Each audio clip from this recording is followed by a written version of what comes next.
Most of you are aware that I've been doing this series on marriage from Mother's Day to Father's Day. And so today will be a wrap-up of that series.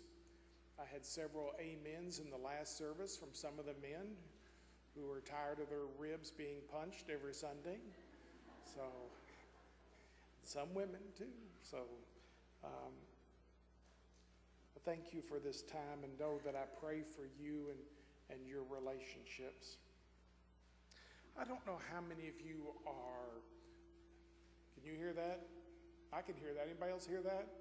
There's an echo, a tinginess, isn't there? Has that got it? That better? A little bit better? Just a tad, a little bit more, a little bit more. That's a little worse. How's that? Are we getting there? Is that better? Oh, that's good. Thank you. I thought I was going back through puberty or something there for a minute. Voice starting to go up and crack. I don't know how many of you are into reality shows, but it's amazing what people are willing to do for money. There are shows like Scare Tactics, where they try to find just any way they can to just scare the bejeebies out of somebody, and everybody laugh about it and think it's funny.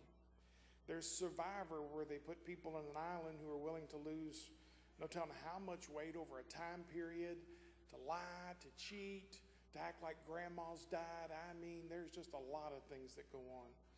There's Fear Factor. There's even one now that's called I'm a Celebrity, Get Me Out of Here. And I've looked, and most of them aren't celebrities, but they definitely want to get out of there. The last one I saw, they put these people in this dark room with mice and bats and rats and snakes and told them to go around there and feel around and find some stars that were hidden somewhere. No, thank you. And yet, in the midst of all of this, what are you willing to do for money?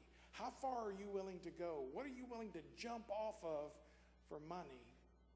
I think the single most difficult, most challenging thing is to be married. I don't know anything better, and I don't know anything worse, because it challenges us far beyond what we understand about ourselves.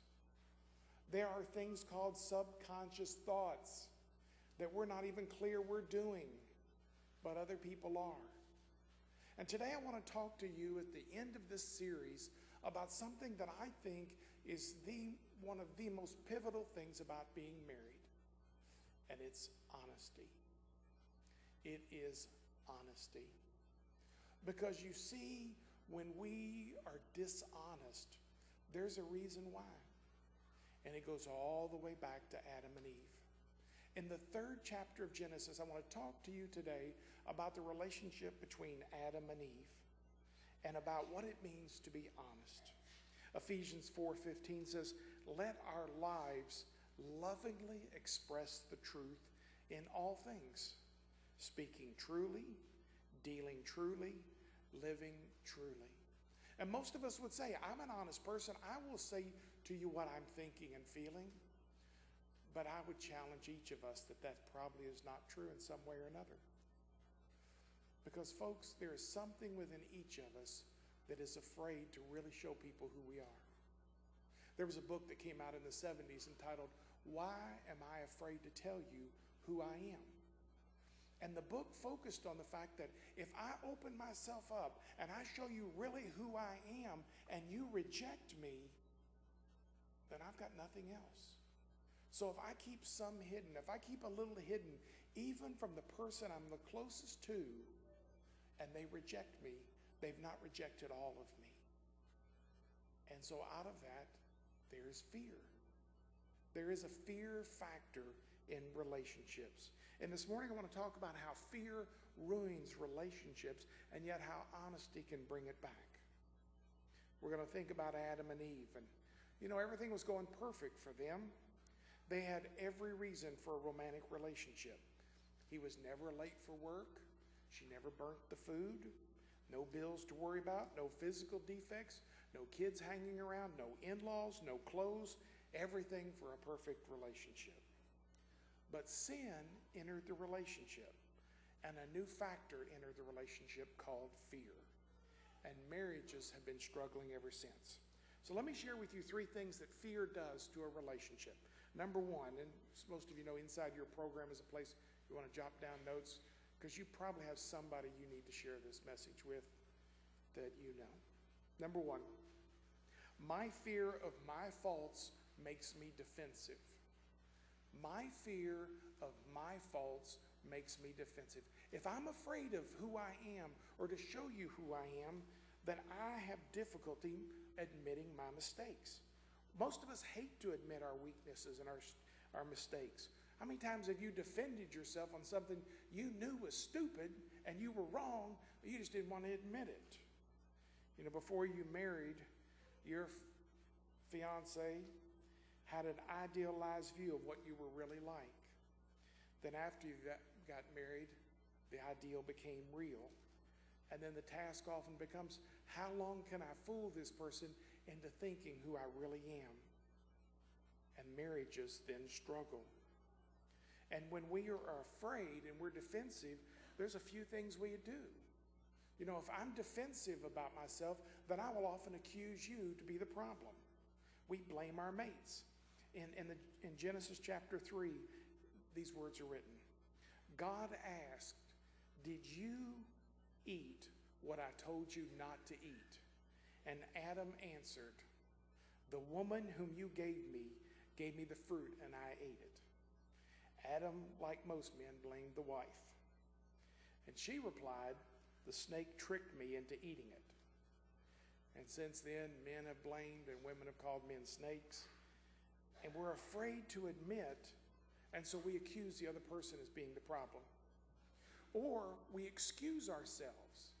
We excuse ourselves. We pretend that there's nothing really wrong or it's no big thing. You know, I don't have any problems. The marriage is fine. And if I ignore the problems, maybe they'll go away. 1 John 1:8 says, if we claim we have no sin, we are only fooling ourselves and refusing to accept the truth. And things get worse and worse. So we struggle with being defensive. Secondly, we struggle with being distant. My fear of my feelings makes me distant. In verse 9 and 10, the Bible says, God called to Adam, why are you hiding? Adam answered, I was afraid and hid from you because I was naked. We hide from the other person. We create distance, and we struggle. Most men grew up in a household where they had to deal with emotions a certain way. For example, if mom cried, everybody was upset. Or if mom cried, nobody was upset. But you learn how to deal with it as a man in response to your mother. And then you marry somebody who's completely different.